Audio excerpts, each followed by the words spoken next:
ঢাকা শহরের আসন্ন নির্বাচনে আলোচনায় জামায়াত মনোনীত সম্ভাব্য প্রার্থীরা। আসন্ন জাতীয় সংসদ নির্বাচনকে সামনে রেখে ঢাকার প্রতিটি আসনে রাজনৈতিক অঙ্গনে চলছে সরব আলোচনা। রাজধানীর বিভিন্ন আসনে সম্ভাব্য প্রার্থীদের নাম প্রকাশের পর সাধারণ ভোটারদের মাঝেও তৈরি হয়েছে নতুন আগ্রহ। ঢাকা ১ আসনে প্রতিদ্বন্দ্বিতা করতে পারেন ব্যারিস্টার নজরুল ইসলাম।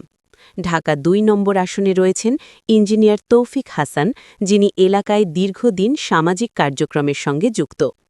ঢাকা ৩ আসনে সম্ভাব্য প্রার্থী হিসেবে আছেন অধ্যাপক শাহিনুল ইসলাম। ঢাকা ৪-এ আলোচনায় সৈয়দ জয়নুল আবেদিন। ঢাকা ৫ আসনে প্রার্থী হিসেবে দেখা যাচ্ছে মোহাম্মদ কামাল হোসেনকে। ঢাকা ৬-এর প্রার্থী ড আব্দুল মান্নান, আর ঢাকা ৭-এ রয়েছেন হাজী হাফেজ মোহাম্মদ এনায়েতুল্লাহ।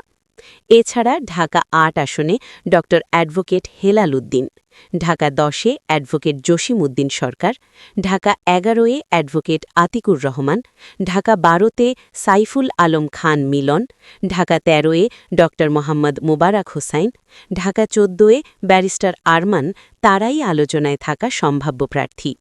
ঢাকা ১৫ আসনে রয়েছেন দলের কেন্দ্রীয় আমির ড শফিকুর রহমান, ঢাকা ১৬-এ আব্দুল বাতেন, ঢাকা ১৭-এ ড এস.এম. খালিদুজ্জামান, ঢাকা ১৮-এ অধ্যাপক আশরাফুল হক, ঢাকা ১৯-এ আফজল হোসাইন এবং ঢাকা ২০ আসনে সম্ভাব্য প্রার্থী মাওলানা আব্দুর রাউফ।